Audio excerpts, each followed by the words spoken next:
ನಮಸ್ಕಾರ ಸ್ನೇಹಿತರೆ, one step to success ಚಾನಲ್ಗೆ ತಮ್ಮೆಲ್ಲರಿಗೆ ಸ್ವಾಗತ. ಸ್ನೇಹಿತರೆ, CTET ಏನು ಈ ಸ್ಯಾಟರ್ಡೆ ಮತ್ತು ಸಂಡೇಗೆ ಇರ್ತಕ್ಕಂಥದ್ದು. ಸೊ CTETಗೆ ಕೊನೆಯದಾಗಿ ಯಾವೆಲ್ಲ ಟಾಪಿಕ್ಗಳನ್ನ ಮಿಸ್ ಮಾಡದೆ ನೋಡ್ಕೊಳ್ಳೇಬೇಕು ಮತ್ತು ಅದ್ರ ಮೇಲೆ 200% ಆಗಿ ಕ್ವಶನ್ ರೈಸ್ ಆಗುತ್ತೆ ಅಂತಕ್ಕಂಥದ್ದು ಇವತ್ತಿನ ಒಂದು ವಿಡಿಯೋನಲ್ಲಿ ತಿಳಿಸ್ಕೊಡ್ತೀನಿ. ಯಾರೆಲ್ಲ ಹೊಸದಾಗಿ ನನ್ನ ಚಾನಲ್ನ ನೋಡ್ತಾ ಇದ್ದರೆ ಸಬ್ಸ್ಕ್ರೈಬ್ ಮಾಡ್ಕೊಳ್ಳಿ. ಪಕ್ಕದಲ್ಲೇ ಇರ್ತಕ್ಕಂತಹ ಬೆಲ್ ಬಟನ್ ಮೇಲೆ ಪ್ರೆಸ್ ಮಾಡಿದರೆ ನಾನು ಮಾಡಿದ ಮೊದಲ ವಿಡಿಯೋ ನಿಮಗೆ ಸೇರುತ್ತೆ ಅಂತ ತಿಳಿಸ್ತಾ, ಸ್ನೇಹಿತರೆ, ಸೈಕಾಲಜಿಗೆ ಸಂಬಂಧಪಟ್ಟಂತೆ ಪ್ಲೇಲಿಸ್ಟ್ ಮಾಡಿದ್ದೀನಿ, EVSಗೂ ಸಂಬಂಧಪಟ್ಟಂತೆ ಪ್ಲೇಲಿಸ್ಟ್ ಮಾಡಿದ್ದೀನಿ. ಈ ಎಲ್ಲ ವಿಡಿಯೋಗಳ ಉಪಯೋಗವನ್ನು ಪಡ್ಕೊಳ್ಳಿ. ಸೊ CTETಗೆ ಸಂಬಂಧಪಟ್ಟಂತೆ ಎಲ್ಲ ವಿಷಯಗಳಲ್ಲಿ, ಅದು ಕನ್ನಡ ಆಗಿರ್ಬೋದು, ಇಂಗ್ಲೀಷ್ ಆಗಿರ್ಬೋದು, psychology, science, maths, social science, ಯಾವುದೇ ಆಗಿರಲಿ ಎಲ್ಲ ಸಬ್ಜೆಕ್ಟಲ್ಲಿ ಕಾಮನ್ ಆಗಿ ಬರ್ತಕ್ಕಂಥ ಕೆಲವೊಂದು ಟಾಪಿಕ್ಗಳನ್ನು ಇವತ್ತಿನ ಒಂದು ವಿಡಿಯೋಯಲ್ಲಿ ಹೇಳ್ಕೊಡ್ತೀನಿ. ಈ ಟಾಪಿಕ್ಗಳ ಮೇಲೆ ಪ್ರತಿಯೊಂದು ಸಬ್ಜೆಕ್ಟಲ್ಲೂ ಕ್ವಶನ್ಸ್ ಆಗುತ್ತೆ. ನೀವು ಒಂದು ಸಲ ಒಂದು ಟಾಪಿಕ್ನ ನಿಮ್ಮ ಮೈಂಡಲ್ಲಿ ಕ್ಲಿಯರ್ ಮಾಡಿಕೊಂಡ್ರೆ ಸಾಕು. ಇವಾಗ 5 ಸಬ್ಜೆಕ್ಟ್ಸ್ ಇದೆ ಅಂತಂದರೆ ಆ 5 ಸಬ್ಜೆಕ್ಟಲ್ಲಿ ನಿಮಗೆ 5 ಮಾರ್ಕ್ಸ್ ಬರುತ್ತೆ. ಸೊ ನಾನು ಹೇಳ್ತಕ್ಕಂಥ ಅಂತಹ 5ರಿಂದ 6 ಟಾಪಿಕ್ಗಳು ಹೇಳ್ತೀನಿ ಅಂದರೆ ನಿಮಗೆ 5 25 ಅಂಕಗಳು ಸಿಗುತ್ತೆ ಈ ಒಂದು ಟಾಪಿಕ್ಸ್ನ ನೋಡ್ಕೊಳ್ಳೋದ್ರಿಂದ. ಹಾಗಾಗಿ ತುಂಬಾ ಇಂಪಾರ್ಟೆಂಟ್ ಆಗಿದೆ. ಯಾರು ಕೂಡ ವಿಡಿಯೋನ ಸ್ಕಿಪ್ ಮಾಡದೆ ಸಂಪೂರ್ಣವಾಗಿ ನೋಡ್ತಾ ಹೋಗಿ ಸ್ನೇಹಿತರೆ.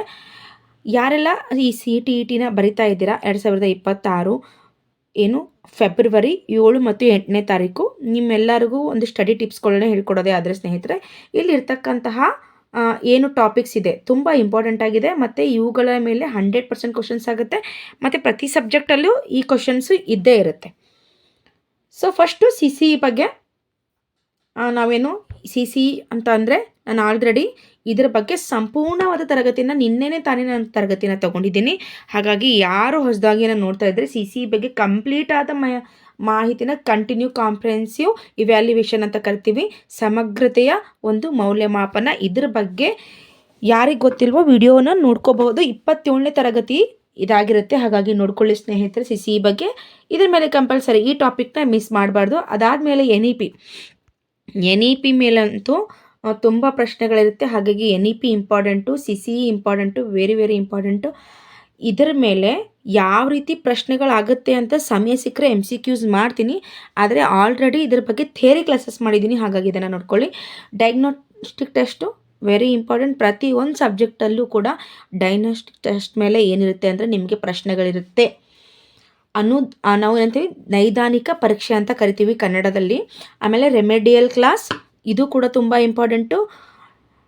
ಪರಿಹಾರಾತ್ಮಕ ಬೋಧನೆ ಅಂತ ಕರಿತೀವಿ, ವೆರಿ ಇಂಪಾರ್ಟೆಂಟ್. ಇದ್ರ ಮೇಲೆ ಪ್ರಶ್ನೆ ಆಗುತ್ತೆ ಪ್ರತಿಯೊಂದು ಸಬ್ಜೆಕ್ಟಲ್ಲೂ. ನಾನು ಪ್ರತಿ ಸಲನೂ ರಿಪೀಟ್ ಮಾಡ್ತಾ ಇದ್ದೀನಿ.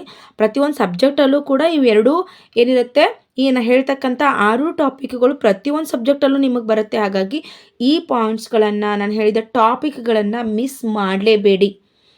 ಓಕೆ. ಸೊ ಲರ್ನಿಂಗ್ ಡಿಸೆಬಿಲಿಟೀಸ್ ನಾವು ನೋಡ್ತೀವಿ, ಓಕೆನಾ. ಸೊ ಲರ್ನಿಂಗ್ ಡಿಸೆಬಿಲಿಟೀಸ್ನ ನೋಡ್ಬೋದು. ಡಿಸ್ಕ್ಯಾಲ್ಕುಲಿಯಾ ಆಗಿರಬಹುದು, ಹೌದಾ, ನಿಮ್ಗೆ ಗೊತ್ತಿರುತ್ತೆ. ಒಂದು 5ರಿಂದ 6 ಇದೆ. ಅದ್ರ ಬಗ್ಗೆ ಕೂಡ ನಿಮಗೆ ಖಂಡಿತವಾಗ್ಲೂ ನಾನು ಈ ವಿಡಿಯೋ ಮುಗಿದ ತಕ್ಷಣ ರೆಮಿಡಿಯಲ್ ಲರ್ನಿಂಗ್ ಡಿಸೆಬಿಲಿಟೀಸ್ ಬಗ್ಗೆ ತರಗತಿಗಳನ್ನು ಮಾಡ್ತೀನಿ ಸ್ನೇಹಿತರೆ. ಸೊ ಇದು ಕೂಡ ತುಂಬ ಅಂದರೆ ತುಂಬ ಇಂಪಾರ್ಟೆಂಟು. ಇದರ ಮೇಲೆ 100% ಡಿಸ್ಕ್ಯಾಲ್ಕುಲಿಯಾ ನಾನು ಹೇಳ್ತೀನಿ ನಿಮಗೆ ಯಾವ್ದು ರೀತಿ ಇರುತ್ತೆ ಅಂತ. ಒಂದು 6ರಿಂದ 7 ಡಿಸೆಬಿಲಿಟೀಸ್ ಇದೆ. ಅವು ಯಾವ್ಯಾವ್ದಿದೆ ಅಂತ ನಾನು ತೊಗೊಂಡು ಬರ್ತೀನಿ. ಅದಾದಮೇಲೆ ಸ್ಲೋ ಲರ್ನಿಂಗ್ VS ಟಾಪರ್ಸ್, ಇವು ಇಬ್ಬರ ಮೇಲೂ ಕೂಡ ಪ್ರಶ್ನೆ ಇರುತ್ತೆ. ಒಂದು ಪ್ರತಿಭಾವಂತ ವಿದ್ಯಾರ್ಥಿಗಳ ಮೇಲೆ ಇರುತ್ತೆ, ಅಥವಾ ಕಲಿಕೆಯಲ್ಲಿ ತುಂಬ ಹಿಂದುಳಿದಂತಹ ವಿದ್ಯಾರ್ಥಿಯ ಬಗ್ಗೆ ಅಲ್ಲಿ ಕ್ವಶನ್ಸ್ ಇರುತ್ತೆ. ಇವರಿಬ್ಬರನ್ನು ಅವರು ಏನು ಮಾಡ್ತಾರೆ ಅಂತಂದರೆ ಟಾರ್ಗೆಟ್ ಮಾಡ್ತಾರೆ. ಇವರಿಬ್ಬರ ಮೇಲೇ ಪ್ರಶ್ನೆ ಇರುತ್ತೆ. ಸರಾಸರಿ ಮಕ್ಕಳ ಮೇಲೆಗಿಂತನೂ ಸ್ಲೋ ಲರ್ನರ್ಸ್ ಹೇಗೆ ಅಂದರೆ, ಎಕ್ಸಾಂಪಲ್, ನಿಮ್ಮ ತರಗತಿಯಲ್ಲಿ ಒಬ್ಬ ಕಲಿಕೆಯಿಂದ ಹಿಂದುಳಿದ ಒಬ್ಬ ಹುಡುಗ ಇದ್ದಾನೆ. ಅವ್ನಿಗೆ ಯಾವ ರೀತಿ ನೀವು ಟೀಚ್ ಮಾಡ್ತೀರಾ, ಯಾವ ರೀತಿ ನೀವು ಬೋಧನೆಯನ್ನು ಮಾಡ್ತೀರಾ, ಅಥವಾ ಯಾವ ರೀತಿ ನೀವು ಲೆಸನ್ ಪ್ಲ್ಯಾನ್ನ ಮಾಡ್ತೀರಾ, ಅಥವಾ ಆ್ಯಕ್ಟಿವಿಟೀಸ್ನ ಕೊಡ್ತೀರಾ, ಈ ರೀತಿ ಬರುತ್ತೆ. ಅದಾದಮೇಲೆ ಟಾಪರ್ಸ್ಗೆ ಸಂಬಂಧಪಟ್ಟಂತೆ ಯಾವ ರೀತಿ ತರಗತಿಗಳನ್ನು ಮಾಡ್ತೀರಾ ಅಂತ ಬರುತ್ತೆ. ಸೊ ಹಾಗಾಗಿ ಸ್ನೇಹಿತರೆ, ಈ 6 ಟಾಪಿಕ್ಸ್ ಇದೆಯಲ್ಲ, this is the best topics and ಪ್ರತಿ ಒಂದು ಸಬ್ಜೆಕ್ಟಲ್ಲಿ ಬರ್ತಕ್ಕಂತಹ ಟಾಪಿಕ್ಸ್ ಆಗಿರುತ್ತೆ. ಈ ಟಾಪಿಕ್ಸ್ಗಳನ್ನು ಮಿಸ್ ಮಾಡಬೇಡಿ. ನಾನು ಇಲ್ಲಿ CCE ಮುಗಿಸಿದ್ದೀನಿ, ಡಯಾಗ್ನೋಸ್ಟಿಕ್ ಟೆಸ್ಟ್ ಮುಗಿಸಿದ್ದೀನಿ, ರೆಮಿಡಿಯಲ್ ಕ್ಲಾಸ್ ಮುಗಿಸಿದ್ದೀನಿ. ಇದರಲ್ಲಿ ನಾನು ಲರ್ನಿಂಗ್ ಡಿಸೆಬಿಲಿಟೀಸ್ನ ತಗೊಂಡು ಬರ್ತೀನಿ. ಹಾಗಾಗಿ ಸಬ್ಸ್ಕ್ರೈಬ್ ಮಾಡಿಕೊಂಡ್ರೆ ಮಾತ್ರ ನನ್ನ ಒಂದು ವಿಡಿಯೋ ನಿಮಗೆ ಸೇರುತ್ತೆ, ಅದರ್ವೈಸ್ ಅದು ಸ್ಕಿಪ್ ಆಗಿ ಹೋಗುತ್ತೆ. ಹಾಗಾಗಿ ಸಬ್ಸ್ಕ್ರೈಬ್ ಮಾಡ್ಕೊಳ್ಳೋದು ತುಂಬ ಇಂಪಾರ್ಟೆಂಟ್ ಆಗಿರುತ್ತೆ ಸ್ನೇಹಿತರೆ. ಈ 6 ಟಾಪಿಕ್ನ ನೀವು ಮಿಸ್ ಮಾಡದೆ ನೋಡ್ಕೊಳ್ಳಿ ಸ್ನೇಹಿತರೆ. ತುಂಬ ಅಂದರೆ ತುಂಬ ಇಂಪಾರ್ಟೆಂಟ್ ಆಗಿರುತ್ತೆ. ನಿಮಗೆ ಕ್ವಶನ್ ಪೇಪರಲ್ಲಿ ಬಂದಾಗ ಖಂಡಿತವಾಗ್ಲೂ ನಾನು ಹೇಳಿದ ಮಾತು ನಿಮ್ಗೆ ನೆನಪು ಬಂದೇ ಬರುತ್ತೆ. ಇವು ತುಂಬಾ ಏನಂತಂದರೆ ಹಾಟ್ ಕ್ವಶನ್ಸ್ ಅಂತ ಕರೀತಾರಲ್ವಾ, ಆ ರೀತಿ ಪ್ರಶ್ನೆಗಳು ಇದ್ದೇ ಇರುತ್ತೆ. ವಿತೌಟ್ ಈ ಟಾಪಿಕ್ಸ್ ಇರಲಾರ್ದೇ ಕ್ವಶನ್ ಪೇಪರ್ ಇರ್ಲಿಕ್ಕೆ ಸಾಧ್ಯನೇ ಇಲ್ಲ. ಅದು ಕರ್ನಾಟಕ TET ಆಗಿರ್ಬೋದು ಅಥವಾ ಸೆಂಟ್ರಲ್ TET ಆಗಿರ್ಬೋದು, ಯಾವುದೇ TET ಆಗಿರಲಿ ಈ 6 ಟಾಪಿಕ್ಗಳ ಮೇಲೆ ಪ್ರಶ್ನೆ ಇದ್ದೇ ಇರುತ್ತೆ. ಹಾಗಾಗಿ ಇಷ್ಟನ್ನು ನೋಡ್ಕೊಳ್ಳಿ ಸ್ನೇಹಿತರೆ. ಇದಕ್ಕೆ ಸಂಬಂಧಪಟ್ಟಂತೆ ನಾನು ಕೂಡ ಟೈಮ್ ಸಿಕ್ಕ ತರಗತಿನ ಮಾಡಿ ನಿಮಗೆ ಹೇಳ್ಕೊಡ್ತೀನಿ ಅಂತ ತಿಳಿಸ್ತಾ ಇವತ್ತಿನ ವಿಡಿಯೋನ ಇಲ್ಲಿಗೆ ಮುಗಿಸ್ತಾ ಇದ್ದೀನಿ. ಯಾರೆಲ್ಲ ಹೊಸದಾಗಿ ನನ್ನ ಚಾನಲ್ನ ನೋಡ್ತಾ ಇದ್ದರೆ ಆಗಲೇ ಹೇಳಿರೋ ಹಾಗೆ ಸಬ್ಸ್ಕ್ರೈಬ್ ಮಾಡ್ಕೊಳ್ಳಿ.